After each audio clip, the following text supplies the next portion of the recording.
Hey, so we got the founder and CEO of Cinematic here, Ew. Jonnyshipes. How's it going, man? Thanks for coming on. Everything is good. Thank you for having me. Appreciate it. And I should say, congratulations. Now, the second year in a row, you're an indie power player. And I gotta say, I know you don't necessarily like being called an exec, but 2 years in a row, you might be in that exec term, man. Yeah, no, I'm an entrepreneur with a love for music, and no disrespect to executives at all, and but I feel like that boxes me in. Where really more like I love music, so I've done music early on in my career as a hobby because I just loved it. Like literally when me and DZA were working, and I was fucking 18 years old. Can I curse on this or no? Yeah.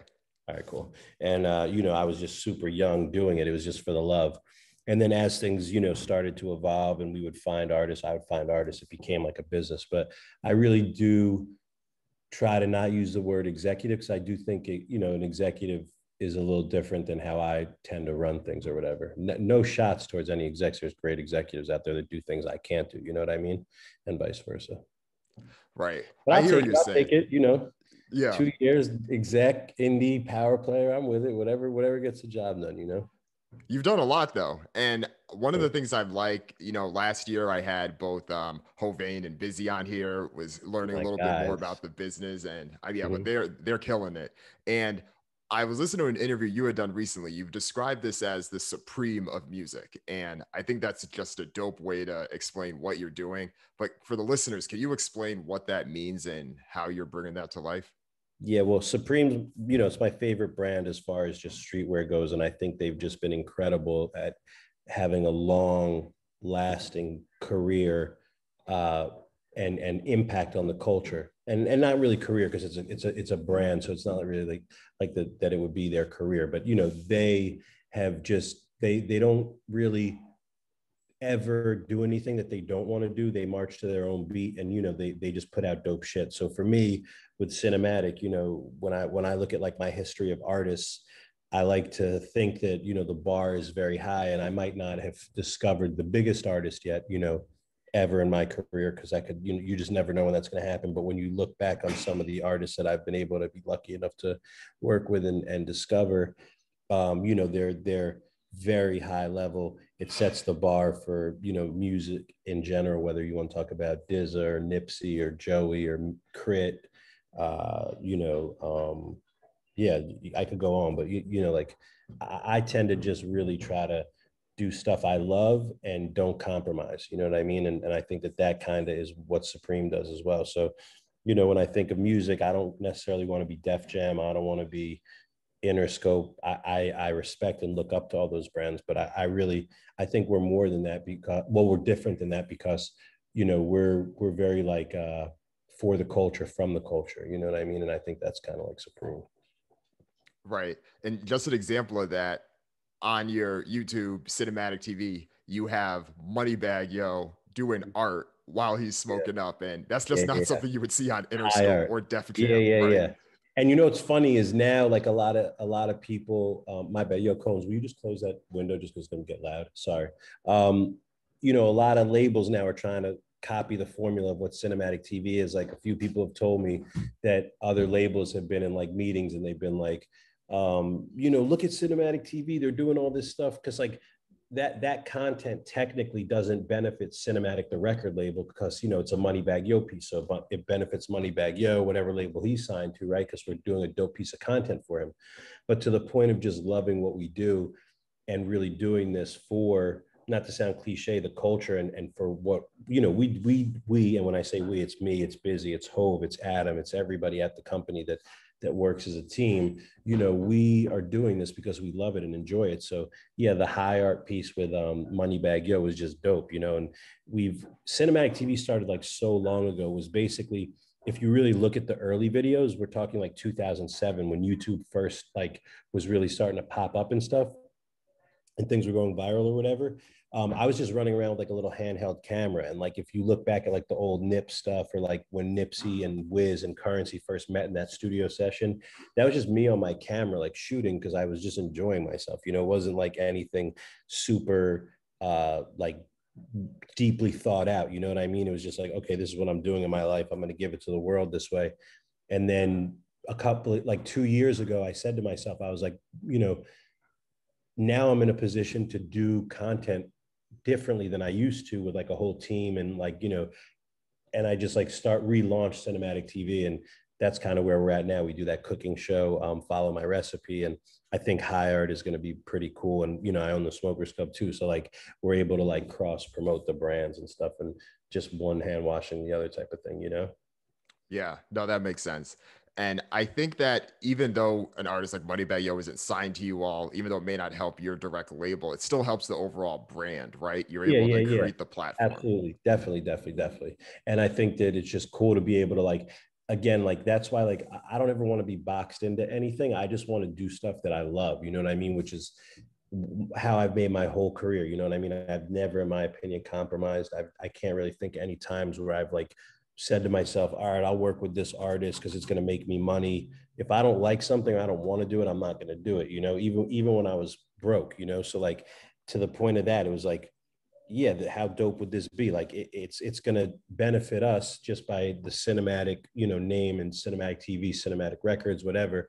But it's just cool content, you know what I mean? And it's funny and like it's dope to share with people. The fact that you even know about it, I love that. So yeah, it does go a long way, and I think it benefits both sides. Right. And it's cool and obviously refreshing just to hear how you're like, no, the money can come later. I want to do dope shit. But I'm Yeah. sure that at some point there is a balance, right? Like you're clearly obviously doing some things that are like, okay, no, let's drive this home. This may not be the most passionate piece of it, but this will help bring us some money in. How's that piece been?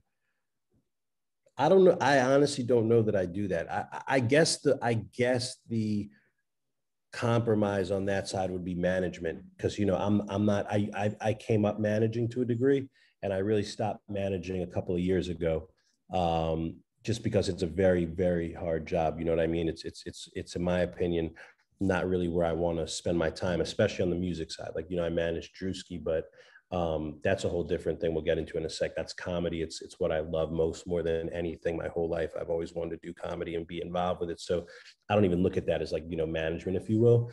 But maybe management would be the one thing that like I compromise on. Like if I know an artist is really dope and I can't sign them to the label and work with them on that side, I'll manage them.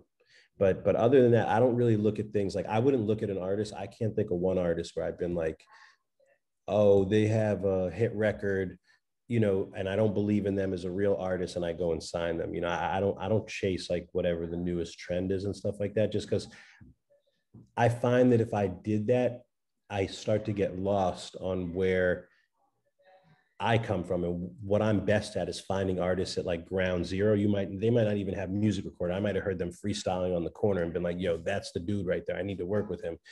And if you just chase somebody that has that one record, they might not have anything else after that. So I don't really do that. But I guess like maybe management would be the one thing that I compromise like on, when I can't sign an artist on the label side, because maybe they're signed to a production company already or something like that. Right. That makes sense. And I mean, if we're just zooming out, you have the whole entire cinematic, you got the TV side of it. So that's the content. And if people aren't exposed to the brand, they may see that first. And it's also good for artists too, right? If someone's like, Yeah. oh, let me see what they're doing.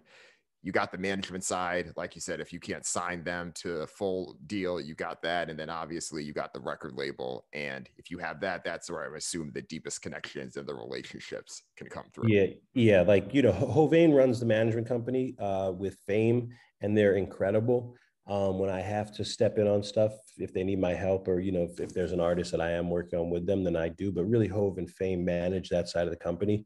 And then I've been doing this for 20 plus years, so it's like I any like advice I can give them, I'll give them, so like that's kind of, or like leadership or like guidance. So that's kind of like where I step in on the management side. On the label side, to your point, it's like really what I love most, because I'm able to like wrap my hands around the artist, develop them, produce some of the music, work on the mixing, the sequencing, get in the studio. And that's what I care most about, like is how the music comes out. And then hopefully the world receives it well. Right. And that's also probably what separates you from that standard exec label head type person, right? Because the person that normally is wearing that hat, sure, they may have done some of those things when they were early in their career, but as they move up, they may not necessarily be doing those same type of things. Versus you're like, no, this is my passion. Even if I'm leading in this brand and this company's getting bigger, this is still the stuff that I want to do, and I want to be able to help guide artists on that journey. Yeah, 100%. I mean, there's definitely a lot that separates me from the other execs. I think even on like a joking around level or whatever, and just like not taking myself too serious, where a lot of these people are very serious in the music industry, or like almost want to be the artist, if you will. But yeah, I just love the creation of music, and just I don't think that like I'll ever stop doing that, no matter what, whether I run a label for the next 20 years or don't, run a label and step away from. Like, my least favorite part of the music industry is the business side of it. I always tell people this, and I mean this, from the bottom of my heart. I love music. I hate the music industry. Like, the music business will drive you crazy. You know what I'm saying? If you really are like a music lover, you just want to make the music, and this is part of why I think Cinematic is successful. We built such a good staff that I trust the staff to be able to execute the vision, and kind of where we start in the studio. And, I can't even take any credit for that. That's like the whole team that just like kills it. You know what I mean? From PR to marketing to playlisting, the creatives, like they really help to take it to the next level. That's the one part I like sit in on the meetings and stuff, and I'll definitely speak my mind, but once the music's done, I trust the team to be able to deliver it home, drive it Mm-hmm. home.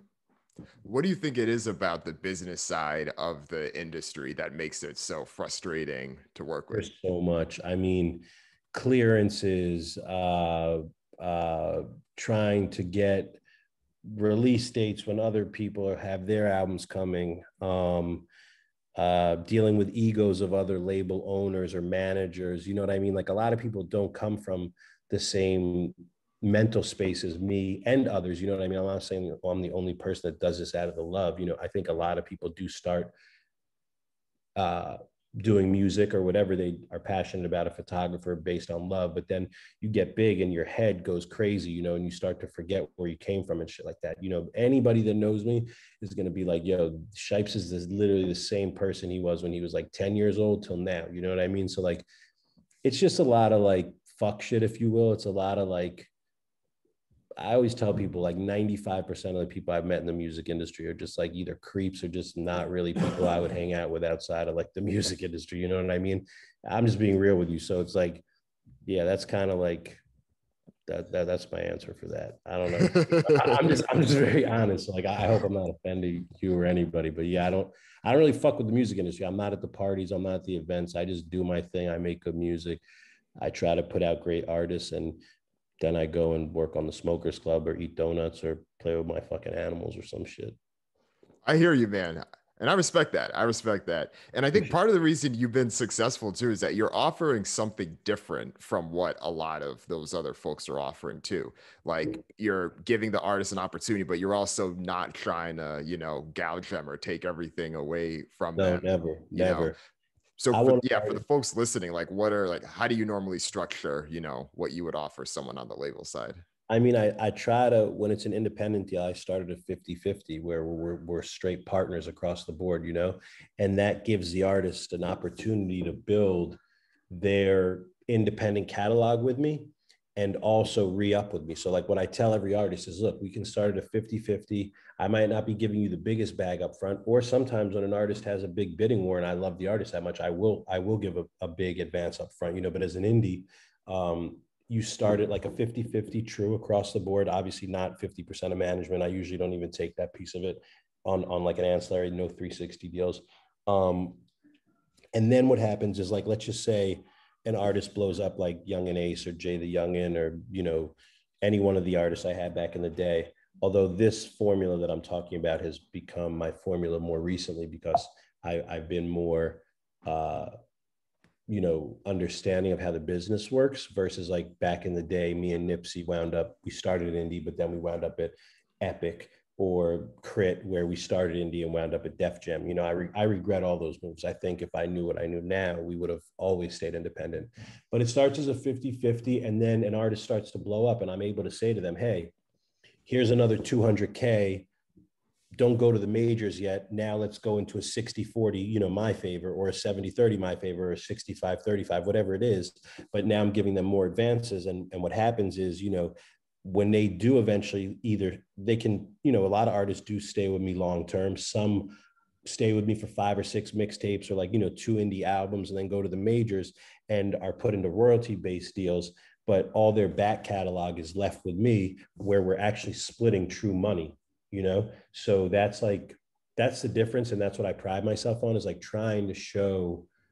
Most of these artists I sign are young kids, you know what I mean? So try to show these young kids, yo, here's the best business model for you. It might not be the most money up front, but if you blow up and you follow this and you put out a whole bunch of content with me, you're going to be making money. You're going to have a nest egg over here, no matter what happens at the major label, you know? And there's a bunch of artists that has happened with, where, you know, every 6 months they get a check cut from me based on their royalties, you know, or, you know, yeah, things like that. So that's kind of how I do my business. And that's like, I think that business model is better than the major labels, where, you know, at the majors, you're kind of just going into a royalty-based deal. You're selling your masters. You're kind of there for your career. At Cinematic, you're able to like start here, and then if you get here, you can either stay here because you might be making enough money where you don't want to go to the majors, or you're like, okay, cool, I've made enough at this level, now I'm going to head to the majors, you know? And it's almost like a secondary boost in your career. So that's kind of like how my business model is, you know? And then and more recently, to the point of me not really wanting to manage, but how great Hovain and Fame are on the management side, and us building out the management company. Now we've started to talk to artists and say, you know, let's just say there's a buzzing artist that got $100,000 advance offer from a record label. You know, we'll go to them and be like, yo, that's really not a lot of money. Like, come fuck with us for 6 months. We'll distribute your music independently. We'll get you up to the level where, you know, these labels are going to give you a 3, 4, 5, 6, $700,000 advance. You know what I mean? And we manage the artist, you know, and then they're able to get a way bigger advance. So that's kind of like what we're looking at on the management side now, is like independently distributing music for them. They own the masters to it. We do a 70-30 split with them. So 70% goes to them. You know, we fund anywhere from like 30 to 50K, get the artist really, really going, you know, on a managerial side, because we do have a label side. So that label side works hand in hand with the management side to work on playlisting, creative side of things, videos and all that. And then, you know, get them way hotter, and then go get a real bag. If you're going to go to the majors, you need to get a real bag. You know, you don't want to go to the majors for some small number, because they're not going to renegotiate with you the same way that I will, or maybe another indie would, you know? Right. So your thought is that if you're going to go take the major label money, I get it, but make sure that it's worth it, and make sure that it's something that we can't offer you ourselves. Yeah. Like, you know, I'm not going to say the artist, but like, I signed an artist a year or two ago, and like I gave him 50K. And I said to him, I was like, this isn't a lot of money, bro, but you're not that buzzing, but you're fire, and you have a buzz in your hometown. Here's the bread. If you start to pop, we can have another conversation. His first mixtape came out, went crazy. And, you know, I gave him $250,000 on the next renegotiation, literally the next tape, because I knew he was going to be big. And then we locked in long term, you know, and he's still, you know, I want to say, I have to go look at his deal, but I believe he's in the 50-50 with me still. Maybe he's in a 60-40 or something like that. And he still has the opportunity to go have another cash out with me down the road, sell me a piece of his profits down the road to a 70-30, or go to the majors. So yeah, that always happens with me. If you start to break with me and I signed you for small money, you're going to get a big check. You know, I'm not the type of person that's going to be like, yo, you signed for that money, and, you know, I don't need to renegotiate with you. Fuck you. You know, that's not me. And I know a lot of labels that are. I know a lot of artists that have come to me after I've tried to sign them, and they go somewhere else, and they circle back like, damn, I should have signed with you. Oh man. Yeah, like more often than not, you'd be surprised, you know, like I want to say almost like 7 out of 10 times. And for me, like, again, like my motto is for the love of music, and that's real. So artists know they can hit me whenever. You don't even have to be in business with me, and you could hit me, and I'll help you out if I can. You know, I just want to see artists that I love, you know, musically win. Right.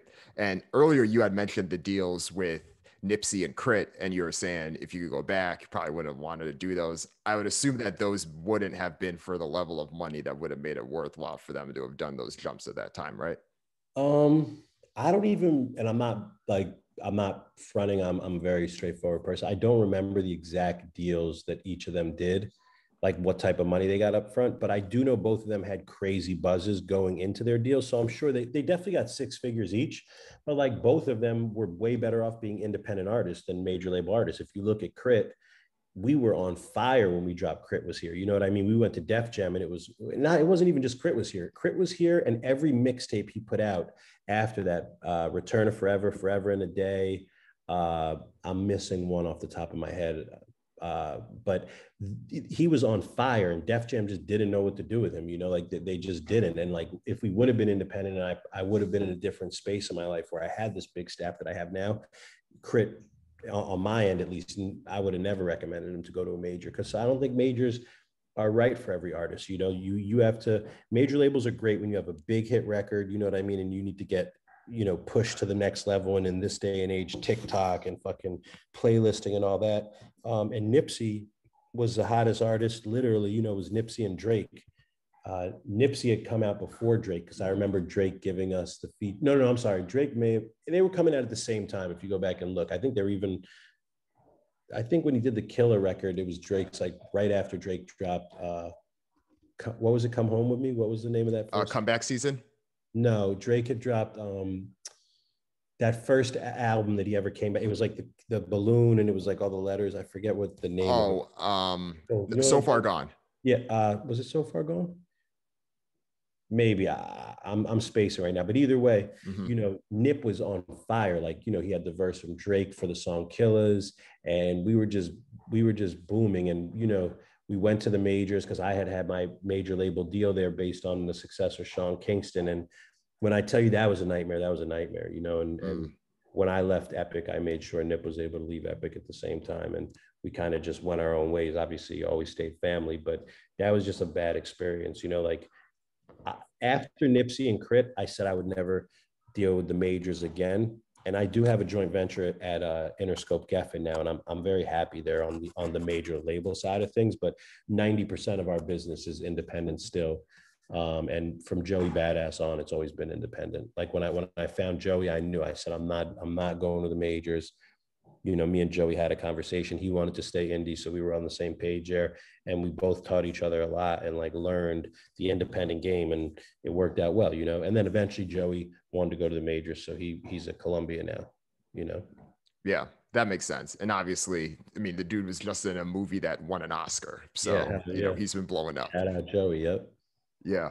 So I mean, as you talked about, cinematic has been doing this well, and hearing you just talk about the journey and the success you've had as an indie, I'm also noticing that there's been a bunch of your peers that have been acquired recently by major labels, because everyone wants to get the hot independent labels on their team.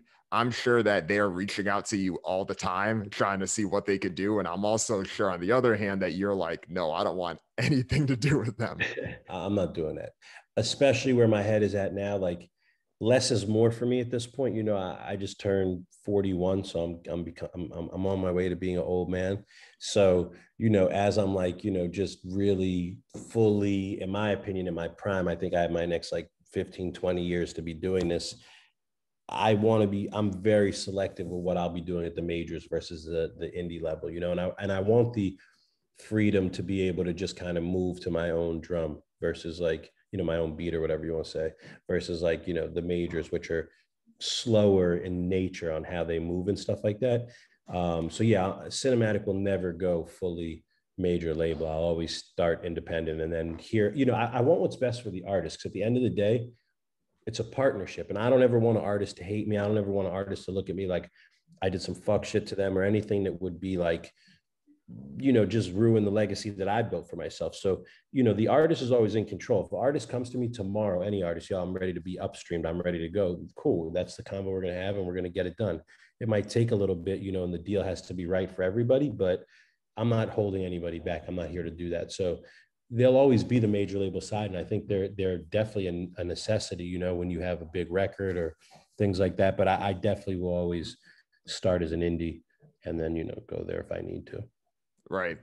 And I think it keeps you open with flexibility, right? Like you were just talking earlier about how comedy is one of the things you really want to do more focus on. And obviously you signed Druski, and I just don't know if you would have been able to have the flexibility to do those same type of things and run this company the way you would want to doing Yeah. something like that.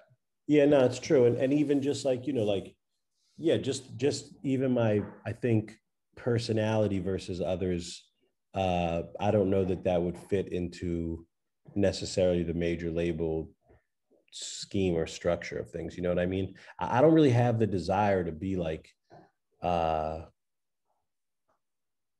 in competition with any of these people. You know, I just want to do what I love to do. So the Druski thing was just like the biggest blessing in disguise. Not even in disguise. It was just like the illest shit that could have ever happened to me, because like anybody that knows me from like when I was a kid to now knows that, you know, I mean, I have class clown tatted on me in real life.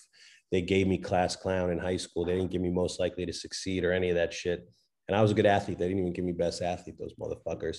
They literally gave me class clown in the yearbook. So, you know, I've been on my like comedy shit and just loving comedy and being a connoisseur of comedy, which is how, you know, when I saw Druski, I was like, yo, this dude is the funniest guy I have ever seen since, like, you know, I grew up on Jim Carrey, Will Ferrell, you know,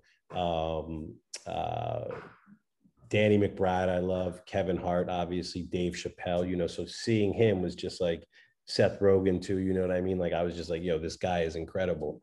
And yeah, I got very lucky with Druski because I really feel like that is kind of where I wanted to go at this point in my life anyway, as far as just, you know, working on comedy and writing and trying to just, you know, build a brand with him, you know? Right. And I feel like it's an interesting point for comedy too, because I think that landscape has changed quite a bit. I feel like 10 years ago, the goal was, okay, we got to get an HBO. You got to do that somehow, right? Or you got to get Yeah. a big special. Now things are a little different. Of course, Netflix is throwing out a ton of money, but there are plenty of people that are doing very well on social media and touring all of that, and they don't need to do any of that stuff. Any of that. I mean, I won't put any of Drewski's business out there, but Drewski is killing it, and we haven't even gotten into the next. Really, we haven't even gotten into like stage 2 of his career yet. You know, now we're starting to take the meetings with all the big people, all the big players, all the big production companies, film houses, and all that. And you know, we're obviously building Drewski's own production company. You know, he wants to do his own thing as well. So, you know, I've been teaching Drew. I tell him, I'm like, bro, approach this the same way that I approached music, which is like, you know, own your shit. You know, like let's create the content so that people have to come to us and they're forced to give you 50% of everything. You know, I've heard nightmare stories where like, you know, Dave Chappelle's mad at Netflix or whatever because I guess, you know, something happened. I don't know the backstory of that, or Ice Cube and somebody else owning the Friday name, I think, right? Like where he couldn't put out the next Friday because the studios wouldn't let him do it or something. I don't ever want Drewski to be in that position. So like, you know, just from seeing the game and learning it, we're going to make sure that you know, he is an IP owner for anything he creates. You know, sorry, the zoo's about to get crazy. Oh, it's all good. It's all good. So yeah, so you know, with Drew, to your point, you know, I tell people this a lot because like I saw Drewski for the first time when he had like 10,000 followers, and I hit him and I was like, bro, you're mad funny. Come to New York, let's hang. I just want to chop it up with you. Let's shoot some content. There was no real intent on business. It was almost like for the love of music, for the love of comedy, right? So I was just like, yo, bro, let's just hang and chop it. And we just became good friends over the year. You know, he'd come to Cali with me sometimes, New York, and he'd shoot with the cinematic team, cinematic TV. And then like, you know, he just started getting really big. He went on tour with Jack Harlow, and all these artists were like, you know, resharing his stuff. And like, he really finally realized he needed a manager. And, you know, at that point, I was just like, let's do this. But the thing with Drew that I tell everybody is like where I could maybe say, you know, yeah, I can take credit for a lot of the artists I found because I was in the studio working, developing that. Like Drew to your point of like comedy being able to blow up by itself, I can't take any credit for what Druski did. Like, yeah, I might have found him early, but like at the end of the day, he's funny as fuck. And he just kept putting out these skits till he got to this level. Now me and him are really strategizing and game planning. And, you know, I could probably say I'm responsible for making sure the right decisions are being made now. But early on, it was all him. It was all just social media and how much people loved his jokes. You know what I mean? Because he's hysterical. So yeah. Right. Yeah, dude is hilarious, man. He really is. He really is. And honestly, like just even when he's not even trying to be funny, like he's just a character. He's just really, I think he's very special. I think he's really the next one. Yeah, I think so too, man. I do. Talk to me about some of the things that you and him have planned. I'm sure you have a bunch of whether it's different ventures or things you're trying to get involved with. Yeah. So I can't like talk specifics, but we have a radio show that we're doing with, which is going to be big. Like it's with big companies involved, and it'll be launching. We feel like this summer. So we're working on that. We have an independent comedy we're doing, which is about pool cleaners. I can tell you that much. And that's very funny. It's him and Jack Harlow co-starring in it. And my ultimate goal is to try to get Danny McBride to be a part of it as well, because you know he's hysterical, and just the whole concept of it will be really funny. And then Could Have Been Records, which I'm sure you're familiar with. We have a really big play there as well. So those three things are the first three things that are going to go from, you know, social media where Drew is now to like, okay, he's here. This is network driven or radio driven stuff. And then obviously, you know, it's very important for him. He really wants to be cast in a role on a film or television show. So, you know, we're trying our best there. But yeah, we have our first three things like fully game planned out. And we're also working on a festival, which is going to be pretty funny, which is kind of going to be, you know, Druski has this character, Kyle Roger, obviously, where he's like this fraternity kid. And he linked up with the Nelk boys. You know who Nelk is? No. Okay, so you got to check them out. They're funny as fuck.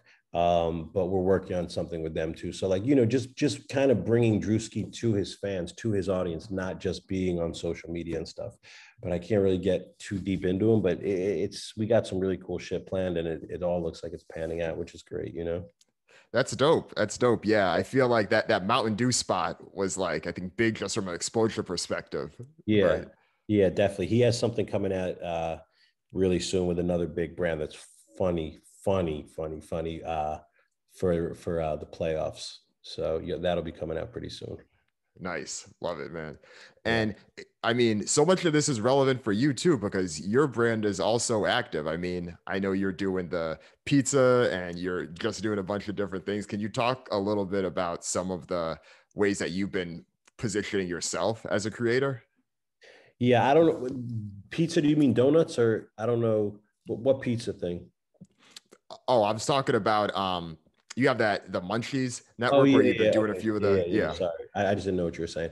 Yeah, I mean that honestly, again, I just get lucky with shit. Like I'm definitely, you know, a foodie at heart. I smoke a lot of weed, so I love good food.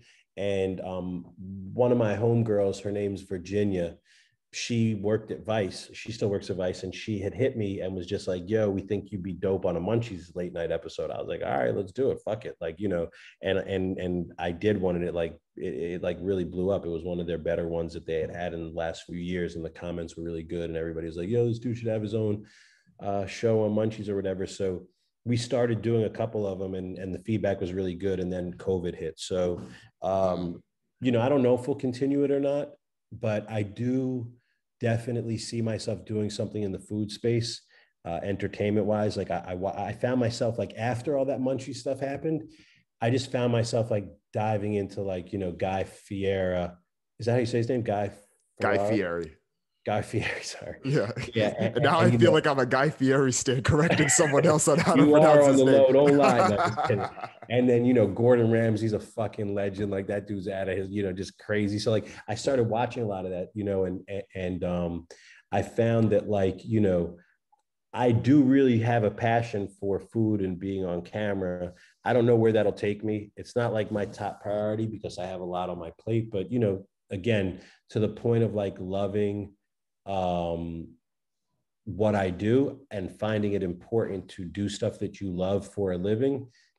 I would not be mad if, like, part of my gig was like, traveling the world, doing munchies or something like that, and I think it's actually going to start back up soon, and hopefully they'll have me back on the show, and hopefully I'll do my thing and, do some cool shit.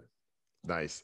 Yeah, I feel like now's a perfect time for something like that, right? Things are opening back up. And obviously, I know that that's separate from cinematic, but I can still see the ties in with, how you may have high art or how you may have something like this, right? It Yeah. seems like it comes from a similar type of creative mind.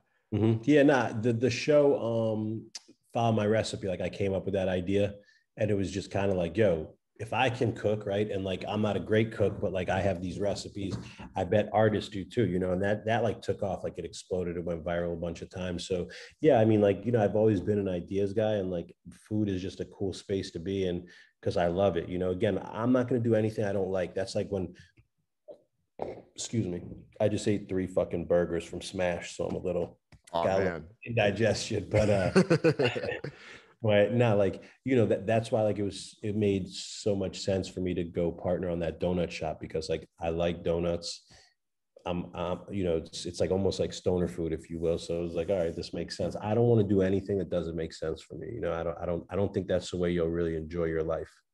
If you just find that you're like, I bet you love what you do, right? Your interview, Yeah. your show, talking to people, chopping it up. You got to really ask yourself, do I love this? And where I'm at right now in my life, more than ever, am I not going to do anything that I don't love? You know what I mean? If I start to lose passion for something, I'm just going to keep it moving.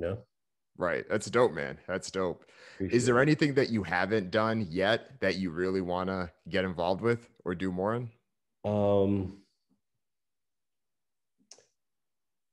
I definitely want to act. I don't not to like be on the red carpets or anything like that. I have no desire to go to any of the award shows or anything, but I do want to low key just do some comedy stuff. Maybe I get to Hmm. be lucky enough to do that like in one of Drewski's movies or something. I just think it would be really fun. I don't want to be like the star of it. Like I want it to almost be like where down the line, like 10 or 15 years, they're like, yo, did you know that was Shipes in that movie? Yeah, he like co-wrote that. And like he was this character over here, and like not play myself, but play like, I don't know if you ever like watch my Instagram, but I have like all these voices and stuff. So I feel like I could play characters and shit and like maybe like dress up Hmm. kind of like Eddie Murphy did in that scene in Coming to America in the barbershop or whatever. Where Right. Where he's every one of them. yeah, yeah, yeah. But that's again like always my clients and partners first. So like, or artists first. So like, I'm not over here like trying to. Drewski's got all this shit on his plate. It's all about Drewski right now. If one day, I get an opportunity to do that, that'd be cool. What else would I want to do? Uh, you know, I don't know that I could do this, but like I like love art. So Hmm. like I think maybe like painting or drawing or something like that could be very cool just to try. I used to graffiti growing up, but like when I was a kid, but I don't know, I think I'd have to that would have to be later on when I really have time to just sit and just do nothing. And who knows if it'll even be good, but those are probably the two things that could be pretty cool. Dope.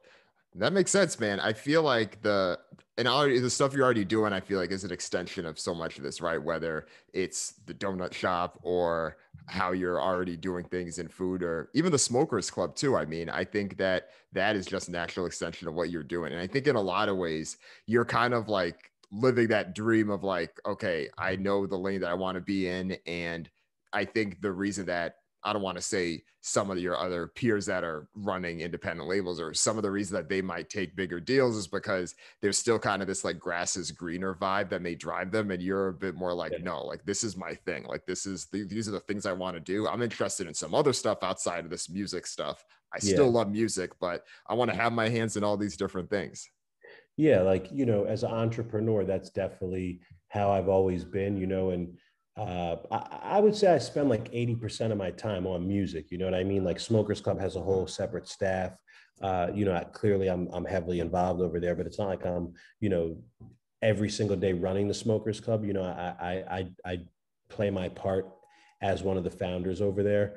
The donut shop, I really just do more of the marketing side of it. I'm obviously not the chef. You know, my partner Kyle is a beast when it comes to that stuff. So yeah, I mean, like music is where it starts and ends for me, but like all these other things are like super important, and I love it, you know. And I'm just like, yeah, you hit it on the head. It's like all stuff that I want to be doing. It's nothing forced, you know. Yeah, man. Good stuff. No, For man. sure. I mean, these are the conversations that I think, you know, the audience and folks will get a lot out of, because I think a lot of them are either aspiring or trying to get to that point. So it's dope. If I could do it, I swear to God, any one of them can, because, you know, I literally, it took me a lot of extra years to graduate high school, to the point the teachers were cheering when I finally walked across the stage. They were very happy to get me out of their school. And, you know, I never went to college, and I just believed in myself and pushed and pushed and pushed till one thing, you know, worked. And then the next thing and the next thing. And honestly, not to sound cliche, but like literally, if I can do it, anybody can do it.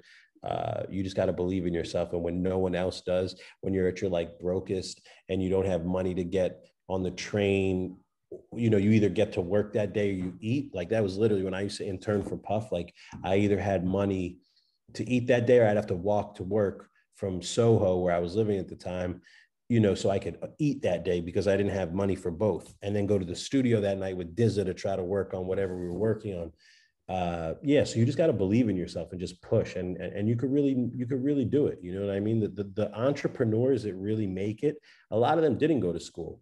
A lot of them might not have had the proper training or tools. You know, like I always tell people, like until I was 30, I didn't know what the fuck I was doing. I got taken advantage of in deals. I didn't make the right money. I didn't make the money I should have, because I just didn't know it all. But that was almost like my college tuition. And then by 30, I was like, oh, okay, I get it. This is how this all works. And, you know, now I'm like, here. Right. Now you get it. Yeah, Yeah. now I get it. And you know, now I really enjoy telling younger kids, like, yo, bro, this is how you should do this. Don't get taken advantage of this way. Don't let this happen. You know, that's why I would never shade an artist or like do some creep shit to an artist. It's not in me, because like, you know, people did that to me. So once you know how that feels, you know, you're just like, I don't want to do that to somebody else. I treat people the way I want to be treated. Right. I mean, you might need, maybe that next thing for you might be motivational speaking. I feel like you got your thing down now. Appreciate it. Yeah, I mean, I'm down to do that. I always tell like the people that I work with, like, I don't really want to do like panels and stuff like that, but I would definitely go sit at a college and tell kids, like, you know, do this or don't do that, or, you know, follow your dreams. Don't let your parents or whoever tell you can't do it. You know, if I listen to my mom, no disrespect to her, I love my mom. You know, I would not be doing music, because I remember building my first studio in her basement at like 14 or 15. And she was like, what the fuck are you doing? Get out of my house. Crazy. You know what I mean? So, you know, you just got to believe in yourself and push. Yeah, that makes sense. I mean, I can't see you doing panels. You're right. Panels could be the worst. You got to have your own stage to tell the story, and then Yeah. take some questions at the end. Yeah. And I don't think that, I think at panels, you're talking to people that are probably already like in the industry, have made it, and they're just like, they're not in a bad way, but just like kind of like maybe stealing some of your sauce, if you will, or like, oh, okay, that's what he did to get smokers come to the, okay, let me take a note, versus kids who are so excited to have an opportunity to hear from somebody that like could help, you know, shape their next, you know, year or two, or their decisions. And I just really enjoy working with kids. I'm big into trying to work with like charities and stuff like that, and just like any which way that I can give back to people. I really, that means more to me than the other stuff, you know. That's dope. That's inspiring, man. All right. Well, before we let you go, man, this is great. You dropped a bunch of gems for sure. But Shipes, what are some upcoming cinematic projects that the audience should know about? Prentice, he's 14 years old, and the kid is fire. Fire. Like, you got to check him out. Young and Ace is obviously, you know, big priority to me. He has been. I love him like a brother. What else do we have coming out this year? Big Yavo is killing it. You know, his buzz is really starting to grow.